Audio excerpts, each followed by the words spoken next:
민수기 11장 10절부터 23절 말씀입니다. 모세는 백성이 각 가족별로 제각기 자기 장막 어귀에서 우는 소리를 들었다. 주님께서 이 일로 대단히 노하셨고 모세는 그 앞에서 걱정이 태산 같았다. 모세가 주님께 여쭈었다. 어찌하여 주님께서는 주님의 종을 이렇게도 괴롭게 하십니까? 어찌하여 저를 주님의 눈밖에 벗어나게 하시어 이 모든 백성을 저에게 짊어지우십니까? 이 모든 백성을 제가 베기라도 했습니까? 제가 그들을 낳기라도 했습니까? 어찌하여 저더러 주님께서 그들의 조상에게 맹세하신 땅으로 마치 유모가 젖먹이를 품듯이 그들을 품에 품고 가라고 하십니까? 백성은 저를 보고 울면서 우리가 먹을 수 있는 고기를 달라 하고 외치는데 이 모든 백성에게 줄 고기를 제가 어디서 구할 수 있습니까? 저 혼자서는 도저히 이 모든 백성을 짊어질 수 없습니다. 저에게는 너무 무겁습니다. 주님께서 저에게 정말로 이렇게 하셔야 하겠다면, 그리고 제가 주님의 눈밖에 나지 않았다면 제발 저를 죽이셔서 제가 이 공경을 당하지 않게 해주십시오. 주님께서 모세에게 대답하셨다. 이스라엘 장로들 가운데서 네가 백성의 장로들 또는 그 지도자라고 알고 있는 사람들 70명을 나에게로 불러오너라. 너는 그들을 데리고 회막으로 와서 그들과 함께 서라. 내가 내려가 거기에서 너와 말하겠다. 그리고 너에게 내려준 영을 그들에게도 나누어 주어서 백성 돌보는 짐을 그들이 너와 함께 지게 하겠다. 그러면 너 혼자서 애쓰지 않아도 될 것이다. 너는 또 백성에게 이렇게 말하여라. 내일을 맞이하여야 하니 너희는 스스로를 거룩하게 하여라. 너희가 고기를 먹게 될 것이다. 누가 우리에게 고기를 먹이려나? 이집트에서는 우리가 참 좋았었는데 하고 울며 한 마리 나주에게 들렸다. 이제 나주가 너희에게 고기를 줄 터이니 너희가 먹게 될 것이다. 하루만 먹고 그치지는 아니할 것이다. 이틀만도 아니고 닷새만도 아니고 열흘만도 아니고 20날 동안만도 아니다. 한 달 내내 냄새만 맡아도 먹기 싫을 때까지 줄곧 그것을 먹게 될 것이다. 너희가 너희 가운데 있는 나주를 거절하고 내 앞에서 울면서 우리가 왜 이집트를 떠났던가 하고 후회하였기 때문이다. 모세가 되물었다. 저를 둘러싸고 있는 백성의 보행자가 60만 명입니다. 그런데 주님께서는 그들에게 내가 고기를 주어 한 달 내내 먹게 하겠다 하고 말씀하시나 그들을 먹이려고 양떼와 소, 떼를 잡은들 그들이 만족해 하겠습니까? 바다에 있는 고기를 모두 잡은들 그들이 만족해 하겠습니까? 또 주님께서 모세에게 대답하셨다. 나의 손이 짧아지기라도 하였느냐? 이제 너는 내가 말한 것이 너에게 사실로 이루어지는지 그렇지 아니한지를 볼 것이다.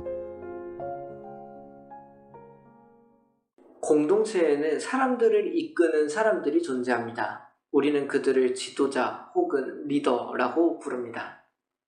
이들은 공동체의 문제에 최종 결정을 내리는 사람이고 함께하는 자들을 돌보는 사람이죠. 우리도 아마 결국 그런 자리에 가게 될 겁니다. 시간이 지나서 어떤 모임의 연장자가 되기도 하고 학교나 회사에서 선배가 될 것입니다. 어떤 이들은 그 자리에 서기를 두려워합니다.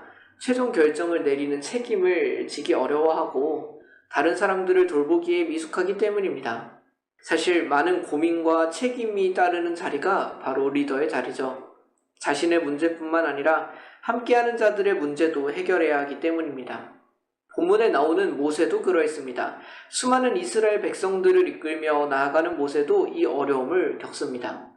그도 문제를 만나게 되고 자신의 어려움을 토로하며 하나님의 해결책을 듣습니다. 이 내용을 통해 우리도 모세와 같이 만나는 어려움 속에서 어떤 하나님의 해결책을 얻을 수 있는지를 한번 보았으면 좋겠습니다. 본문 10절을 보니 이스라엘 백성들이 자신들의 집에서 울고 있다는 소식이 들립니다. 하나님께서는 그것을 보시고 분노하셨고 모세는 걱정이 가득합니다. 이 부분만 보면 잘 이해가 안 됩니다. 백성들이 울고 있는데 왜 하나님께서 분노하실까? 왜 모세는 걱정이 가득할까? 이 울음의 정체를 알 필요가 있습니다. 뒤에 나오는 내용을 보면 이스라엘 백성들은 고기를 먹고 싶었습니다. 사실 두드러지는 문제가 이것이었지, 이집트의 생활을 그리워하고 하나님의 명령을 따라 광야에서 힘겹게 살아가는 것을 불평하는 것이 그 중심에 있었습니다. 그래서 하나님께서는 분노하시고 모세는 걱정에 휩싸인 겁니다. 이는 단순한 울음이 아닌 하나님을 향한 불평과 불순종이 섞여 있는 것이기 때문이었습니다. 노예의 삶을 안타깝게 보시며 그들을 자유롭게 해달라는 부르짖음에 응답하신 그 하나님에 대하여 반항하는 것이었죠. 참으로 은혜를 모르는 백성들이었고 그들의 지도자로 서 있는 것이 모세였습니다. 때로 우리는 이와 같은 상황을 마주합니다. 공동체에서 불평이 터져나오고 여러 가지 문제가 생기는 겁니다. 이를 책임져야 하는 우리는 어떻게 해야 할지 감을 잡지 못합니다. 사실 해결할 수도 없는 문제 같아요. 모세 또한 그랬습니다. 그가 해결할 수 있는 문제가 아니었습니다. 그래서 그는 하나님 앞에 나아갑니다. 본문 11절부터 15절에는 모세가 하나님께 나아가 한탄하는 내용이 기록되어 있습니다. 그의 답답한 심정이 그대로 드러나죠. 그들이 자신의 자녀도 아닌데 이토록 품고 가야 한다는 압박감이 느껴지는 것 같습니다. 그리고 자신의 능력을 벗어난 문제에 대해서 어떻게도 할 수 없는 무력함이 나타납니다.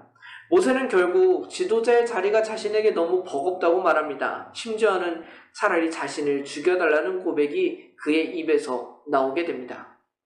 참 인간적이며 공감이 되는 부분 같습니다. 우리는 주변의 사람들을 품으라는 예수님의 말씀을 들으며 실천하려 합니다.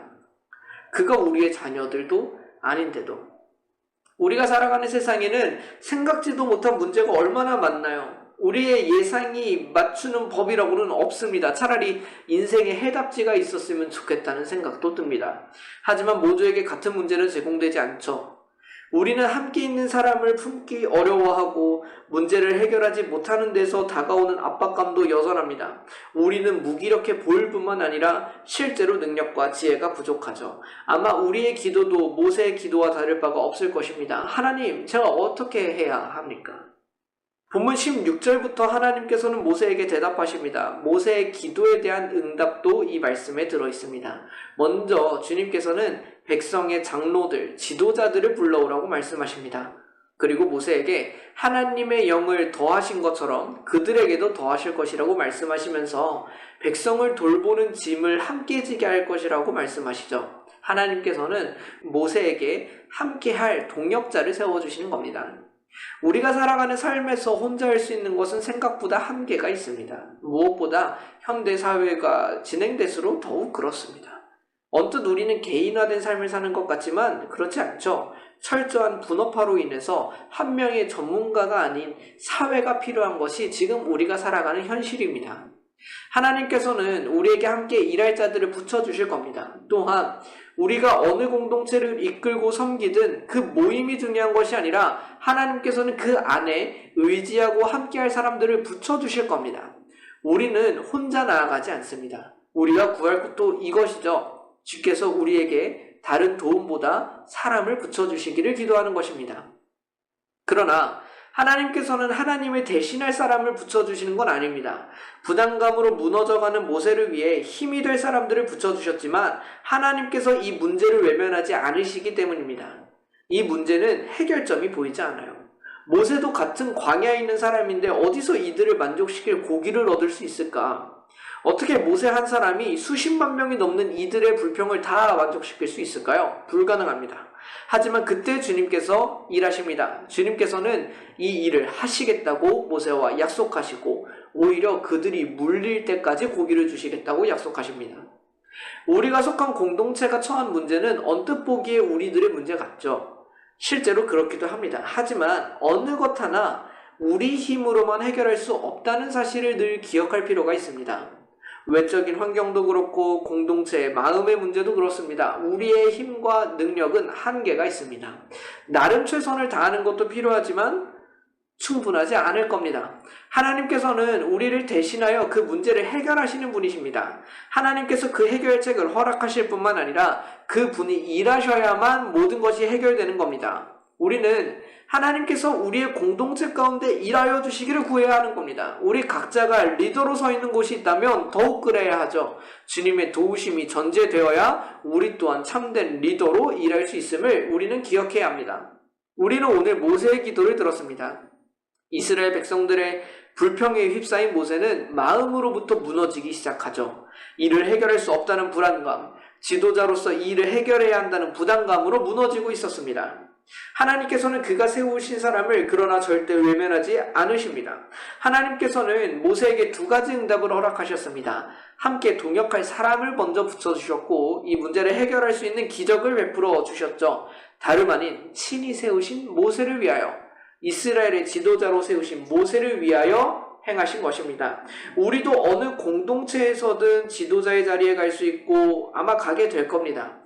한 모임의 연장자로 직급이 올라가고 학교에서는 선배로 다양한 곳에서 우리는 언제나 막내로 있지 않습니다.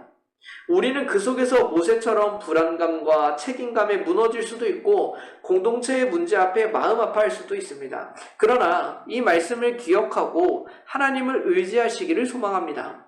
하나님께서 함께 일할 자들을 붙여주실 겁니다. 하나님께서는 그 문제 해결을 보여주실 겁니다. 우리에게 하나님께서 역사하실 겁니다. 여전히 하나님 앞에 나와 기도로 올리는 우리의 마음을 결코 외면하지 않으실 겁니다. 그 하나님을 의지하며 다시 삶으로 나아가는 우리 모두가 되기를 소망합니다. 함께 기도하겠습니다.